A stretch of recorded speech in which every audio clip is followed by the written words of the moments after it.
வணக்கங்க. ஆண்டவராகிய இயேசு கிறிஸ்து உயிரோடு எழுந்த பிற்பாடு நிறைய பேரை சந்தித்தார். அதுல மிக முக்கியமான ஒரு குரூப் ஆஃப் பீப்புள் யார் தெரியுமா? அவருடைய சீஷர்கள். அவருடைய சீஷர்கள் 3 ஆண்டுகள் ஆண்டவரோடு கூட இருந்தாங்க.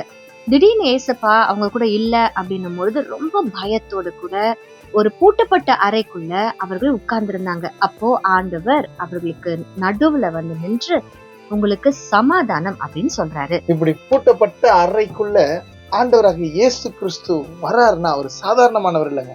Is a supernatural God. அவர் ஆவியாகவே இருக்கிறார்.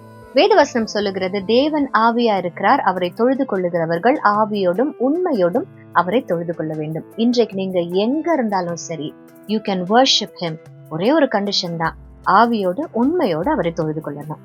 பூட்டப்பட்ட நிலைமையில, அதாவது மனிதர்களால் பூட்டப்பட்ட நிலைமையில உங்க வாழ்க்கையில சிச்சுவேஷன்ஸ்ல நீங்க இருக்கிறீங்கன்னா அவர் உள்ளே வருவார். உங்களுடைய பயங்களை நிச்சயம் நீக்குவார்.